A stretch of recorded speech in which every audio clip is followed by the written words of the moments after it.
السلام عليكم ورحمة الله وبركاته. اللهم صل وسلم وبارك على سيدنا محمد وعلى آله وأصحابه وسلم. ازيكم حبايبي؟ عاملين ايه؟ يا رب تكونوا بخير.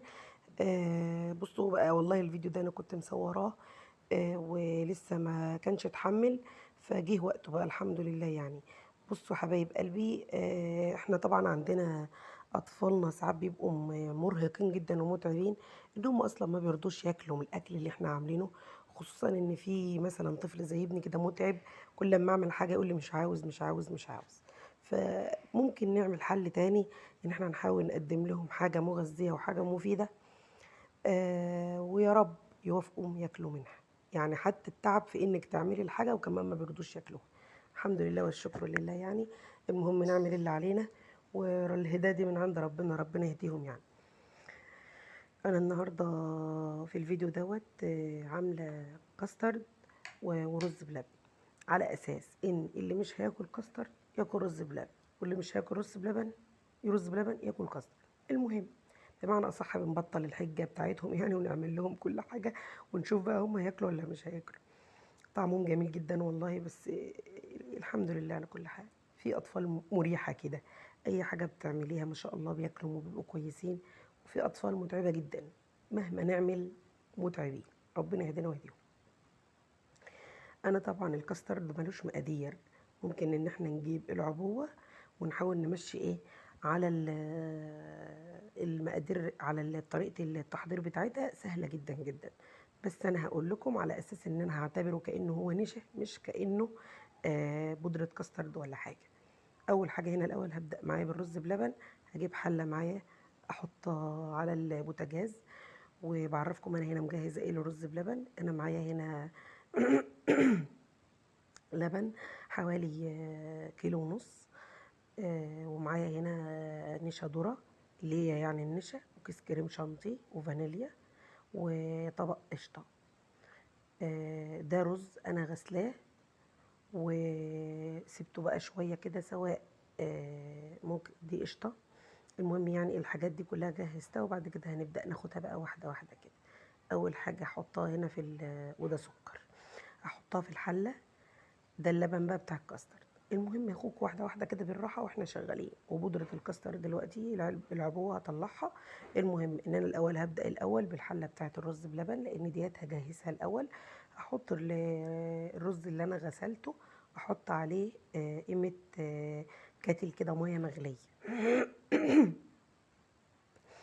وممكن لو انت عندك وقت او مجهزه امورك ان انت هتبدايه، مثلا ممكن من بالليل تغسلي الرز وتبيتيه منقوع، وفي نفس الميه اللي انت تنقعي فيها هي دي الميه اللي انت تسلقي فيها. وممكن اللي انت تبيتيه وتحطيه في لبن، فكذا طريقه. وممكن لو قدامك ساعتين ثلاثه اغسلي اغسلي الرز ونقعيه في اللبن، او نقعيه في في ميه سخنه وسيبها تبرد عليه. انا هنا دلوقتي هبدا معاكم بالكاستر اهوت. كنت انا عملت ايه بقى؟ كنت انا حطيت الحله التانية فيها كوبايه رز مغسول، ومحطوط عليه كاتل ميه مغليه، وسبته بقى يستوي، وفتحه عليه الغطا ما بقفلهوش عشان الفوران بتاعه بيبقى شديد جدا، ممكن يبوظ البوتاجاز. انا هنا بعمل بقى ايه الكاسترد. حطيت اللبن بتاع الكاستر حوالي كيلو. المهم هما 6 كوبايات، مش عارفة كيلو أو كيلو قد إيه يعني حليب. 6 كوبايات عليهم 3 معالق بودرة كاستر. ده كاستر بالفانيليا. ممكن انت تعمليه عادي خالص بالنشا. و... ولو عندك لون طعام صحي تحطيه، لان انت كده كده بتحطي فانيليا وبتحطي كل حاجة. فهنا انا عملت ايه اللبن مكان الحليب، فضيت الحليب خلاص على في الحله يغلي، وبظبط له السكر بتاعه. كل واحد بيحط السكر على حسب التحليه بتاعته هو. بعد كده بقى مسكت ال3 معالق من بودرة الكاسترد ديت، بقلبها سواء في نص كوباية لبن أو في نص كوباية مية، أي حاجة يعني. ويا سلام لو اللبن كله بقى طبعا، تعملي كله في اللبن يعني. بصراحة ما بتحطيش مية خالص، بتبقى جميلة ومركزة وحلوة خالص. يبقى أنا دلوقتي حطيت حلة على البوتاجاز فيها رز مغسول، حوالي كوباية رز مغسول، وما حطيت عليه ميه عشان اسويه الاول سوا كامل.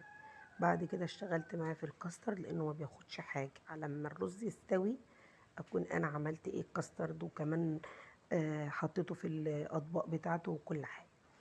المهم انا كان معايا المضرب بتاعي اللي هو السيليكون ده، حسيت ان هو فك مني حتتين من ناحيتين سيرين يعني، فقلت لا بلاشه، اجيب اللي هو المضرب التاني ده. وبعدين وانا بعمل نطر مني كده، فقدر الله ما شاء فعل. المهم يعني انا الكاسترد زي ما انتم شايفين سهل جدا جدا. كل معلقه بتاخد كوبايتين 2 حليب، معلقه كبيره يعني كبيره، مش معلقه ممسوحه، لا معلقه كبيره بتاخد معايا كوبايتين حليب. فحطيت اللبن وبعد كده ظبطت التحليه بتاعته، حطيت بودرة الكاسترد، دوبتها في نص كوباية مية أو نص كوباية حليب، وبعد كده أفضيها على اللبن اللي أنا حليته، وأتنين أقلب لحد ما أوصل للقوام بتاع الكاسترد اللي هو ما شاء الله بيبقى متوسط كده، وبعد ما بيبرد بيبقى حلو قوي قوي. ده كده الكاسترد. الرز بتاعي خلاص اتهرى، مش استوى، اتهرى خالص. ممكن تاخدوه تحطوه في الخلاط، تخلوه يبقى ناعم جدا، وممكن تكتفوا بالخطوة ديت. انا عندي بيحبوا ان هم يحسوا ان هو فيه طعم رز كده يعني، لسه مش مهري قوي. فالمهم انا ضربته هنا بالمضرب اللي انتوا شفتوه اللي في ايدي ده دلوقتي، وبعد كده ضفت عليه اللبن. اللبن بقى بتاعه هو بتاع الرز بلبن. معايا هنا كيس كريم شانتيه، ومعايا كيس نشا. هفضيهم بقى، سايبه انا هنا معايا حوالي كوبايه لبن في الدرق دوت. هفضي بقى كيس كريم شانتيه وكيس نشا، واقلبهم في الدورق. دلوقتي ضفت ايه؟ ضفت قشطه. قشطه حتى سبحان الله القشطه دي كانت بقري، بس المهم اللي كان موجود يعني. هضيفها بقى واقلبها كويس جدا، مع ان اللبن بتاعي الدقسم بتاعه كامل جدا، ما شلتش منه وش ولا شلت اي حاجه، فسايباه طعمه حلو جدا مع القشطه بقى، مع الكريم شانتيه، مع النشا. طعمه بيبقى ما شاء الله اللهم بارك، حاجه كده لذيذه جدا جدا، ويبقى طعمه غني جدا وجميل. لو عندك لبن بودرة وعايزة تزودي حطي، بس الخطوة ديت بصراحة ملهاش أي لازمة مع المكونات اللي انت حطاها دي كلها. يعني مثلا لما نحط لبن أو حليب كامل الدسم مع قشطة مع كريم شانتيه مع نشا، خلاص مش محتاجين حاجة تانية. أظبط بقى التحلية بتاعتي بتاعت اللبن كده أو الحليب. أنا دلوقتي حطيت الحليب على الرز بعد ما الرز استوى، وضربتهم بالمضرب كده كويس. انزل بعد كده بقى القشطه وراها السكر، اظبط التحليه بتاعتي، وبعد كده هضيف الفانيليا. نسيت اقول لكم ان انا كنت ضفت هنا كيسين او تذكرتين من ظرفين من الفانيليا البودر. اما تكونوا بتعملوا رز بلبن او كاسترد ما تحطوش فانيليا سايله، لانها بتبقى لونها غامق، فبنحط لها هنا اللي هي البودره، اللي هي بتبقى الظرف اللي هو بيبقى البودر ده. ده الكاسترد. هنا بقى في اللبن الرز بلبن بضيف قيمه نص كوبايه كده من الزبيب. ده زبيب، سامحوني في جنبي الشقة اللي جنبي في صناعية شغالين والصوت عالي، أسفة يعني إن كان في صوت هيضايقكم. المهم أنا ضفت هنا حوالي نص كوباية زبيب، وبضيف برضو نفس الحكاية حوالي ربع كوباية كده، أو على حسب ما انتوا بتحبوا جوز هند، بشر جوز هند. واللي أنا بقى كنت مقلباه في الكوباية اللي باقية معايا من الحليب كان كريم شانتيه وكيس نشا. خلاص انا قلبتهم كويس، هضيفهم بقى للرز بتاعي. ده بشر جوز الهند اهوت. يبقى كده كل المكونات ديت في حلة واحدة، هتطلع رز بلبن غني جدا وطعمه تحفة تحفة تحفة، احلى من اي رز بلبن انتوا بتجيبوه من بره. وبعد كده هحط هنا من الفانيليا اللي هي البودرة دي، هحط 3 لان الظرف ما عادش فيه على فكرة خالص، تحسوا ان هو ما عادش فيه خالص فاضي يعني. هحط 3. انا كنت حاطه في الكاسترد 2، بعد كده هقلب كويس جدا وخلاص ابقى مظبطه التحليه بتاعتي. ما شاء الله اللهم بارك، اول لما هيتقلب كده هيربط خلاص. ايه كده يبقى هو تمام على ان ايه ابدا افضيه بقى في الكاسات او في البولات او في اي حاجه انا مجهزاها. اهم حاجه اوصل باللبن ان هو يوصل لدرجه الغليان، سواء الحليب اللي انا هضيفه على الكاسترد او اللي انا هضيفه على الرز بلبن لازم يوصل معايا لدرجه انه يكون بيغلي بكل المكونات، طبعا على نار هاديه بيغلي عشان الحاجه ما تبصش مني. المهم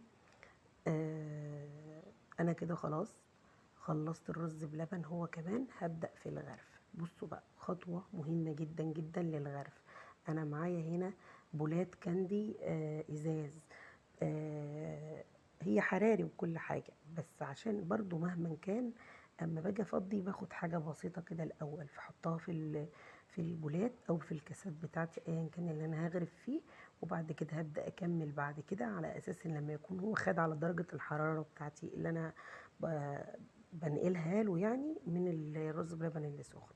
وكذلك في الكاسترد انا نسيت اقول لكم ان انا مثلا سواء هعمل برضو في كاسات او في بولات او في اي حاجة، لو ازاز هتستحمل معايا او بايركس او كده زي ما انتوا شايفين هعمل الخطوة دي اول لما اخلص على طول. لكن لو بولات بقى او كاسات بلاستيك عارفينها اللي هي بتاعت لما بنكون مثلا شارين حاجة من محل او كده، انا هنا بضيف للرز بلبن اللي انا حطيته يعني استنى عليه يهدى حاجه بسيطه وابدا بقى احط بشر جوز هند وزبيب. الخطوه دي بقى اختياري اللي بيحبها، في بيحب بالجوز الهند والزبيب وفي ما بيحبش فما بحطش على الوش. انا كده كده حاطه اصلا في الرز بلبن وهو بيستوي حاطه بشر جوز هند وحاطه زبيب، ده كله بيديله طعم جامد جدا. فاللي عاوز زياده فوق اختياري، اللي مش عاوز خلاص. طبعا عشان في اطفال ما بتحبش فما برضاش احط على كله يعني. المهم نسيت اقول لكم بقى لما تكون في بولات بلاستيك، احنا طبعا البلاستيك ما ينفعش انقله زي ما انتم شايفين كده اهيت. انا حطيت في بلاستيك وحطيت في ايه في ازاز او في بايركس او في اي كاسات، وكان عندي كاسات التانية اللي هي بتاعت الايس كريم ديت بلاستيك برضو، بس البلاستيك بتاعها نضيف اصلا اللي هو بيستحمل درجة الحرارة دي، مقلقش منها حتى لو هحط على طول. لكن اللي هي البلاستيك يا حبايب قلبي لازم اسيب الرز بلبن او الكاسترد او اي حاجة سخنة معايا تهدى شوية، تهدى من درجة الحرارة اللي هي تكون درجة الغليان اللي هي لسه طالعة منها، لا لازم تهدى شوية. وببدأ بعد كده بقى أوزعها في الكاسات اللي هي البلاستيك أو في البولات البلاستيك دي. والتزيين ده بقى إيه اختياري، كل واحد يحط الحاجة اللي بيحبها. ممكن تحطوا كريمة على الوش، ممكن تحطوا شوكولاتة، ممكن تحطوا تكتفوا بانكم تسيبوا كده هو واخد كل حاجة. يا رب الفيديو يكون عجبكم، متنسوش تصلوا على النبي صلى الله عليه وسلم وتستغفروا ربنا كتير. فيديو بسيط جدا وصغير، بس احنا قلنا نغير بقى، كفايه حلويات من التانية اللي بتزود الوزن والسعرات الحراريه، دي حاجه مفيده جدا وفي نفس الوقت ايه مغذيه. ما تنسونيش بقى من دعوه حلوه، واللي ما اشتركتش في القناه يا ريت تشترك في القناه، وسيبوا لي لايك كده دعموني بيه. احبكم في الله، اشوفكم في فيديو جديد، والسلام عليكم ورحمه الله وبركاته.